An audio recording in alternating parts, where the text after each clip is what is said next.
धारावाड़ भरिसां जन्नत model high school Sukkur में साइंस ऐं आर्ट जो मेलो लगायो वियो, जंहिंमें स्कूल जे मुख़्तलिफ़ क्लासनि जे शागिर्दनि ऐं शागिर्दाणियुनि रोज़ाना इस्तेमाल खां पोइ ज़ाहिर थींदड़ प्लास्टिक जी बोतलुनि ऐं ॿियनि शयुनि खे ॿीहर निहायत बहितरीन नमूने इस्तेमाल करण जा अमली अंदाज़ पेश कया। स्कूली शागिर्दनि ऐं शागिर्दाणियुनि माहौलियाती तहफ़्फ़ुज़ बाबति शऊर उजागर करण समेत मुख़्तलिफ़ शयुनि मां ठाहियल मॉडल स्टारनि ते ख़ूबसूरती सां सिंगारे ऐं सवारी नुमाइश लाइ रखिया।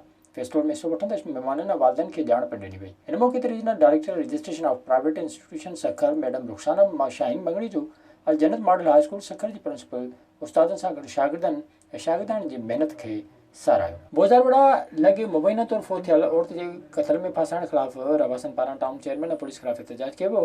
ॻोठ मट जे रवासन मुस्मात रज़िया रिंद शीरीन रिंद ज़ुल्करनैन ऐं ॿियनि एहतजाज कंदे चयो त असांखे 62 चेयरमैन जा माण्हू केतिरनि ई सालनि खां परेशान कंदा रहनि था।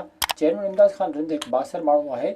उन पंहिंजे भाणेजे खे चई उन्हनि खे घर मां कढी छॾियो हो ऐं मथनि रोज़ तशदुद पिणु कयो वञे थो। उन्होंने चयो त ज़्यादतियुनि ऐं मारकुट ख़िलाफ़ एहतजाज बि कया, पर कंहिं न ॿुधो। उन्हनि मुताबिक़ कयो आहे त मामले जी अणधुरी जांच करे इंसाफ़ फ़राहम कयो वञे। चेल्हार में सरकारी ज़मीन ते थियल कब्ज़नि ख़िलाफ़ ऑपरेशन शुरू कयो वियो। मिठी जे असिस्टेंट कमिश्नर जावेद अहमदारी ऐं मुख़्तार कार मिठी ग़ुलाम मुस्तफ़ा खोसे जी निगरानी में ऑपरेशन कयो वियो। चेल्हार छिछी ऐं तराची जे आसपास ऐं गौचर ज़मीन ते थियल गैर क़ानूनी अदावतनि ख़िलाफ़ ऑपरेशन करे केतिरा ई प्लाट ॾाहे पट कया विया आहिनि। इन मौक़े ते मुख़्तार कार मिठी ग़ुलाम मुस्तफ़ा खोसे चयो त कुझु ॾींहं ख़बरूं लॻियूं हुयूं ऐं कब्ज़ो हटाइण जो नोटिस बि ॾिनो वियो। कब्ज़ो कोन हटायो वियो, इन करे कोर्ट जे हुक्म ते कब्ज़ा ख़तमु कया विया आहिनि। कोटड़ी जे अक्सा मॉडल स्कूल में शागिर्दनि जी सलाहियतुनि खे उजागर करण जे उनवान सां सालियानो तालीमी मेलो लॻायो वियो। तालीमी मेले में महिमान ख़ासि तौर ते म्यूनिसिपल कमेटी जे वाइस चेयरमैन मोहम्मद यूनिस शिरकत कई, जॾहिं त मेले में उस्तादनि शागिर्दाणियुनि समेत वालिदैन पिणु वॾे अंग में शिरकत कई। मेले में शागिर्दनि ऐं शागिर्दाणियुनि पारां 38 खां मथे साइंसी ऐं सिलाई प्रोजेक्ट्स ठाहे नुमाइश लाइ रखिया विया।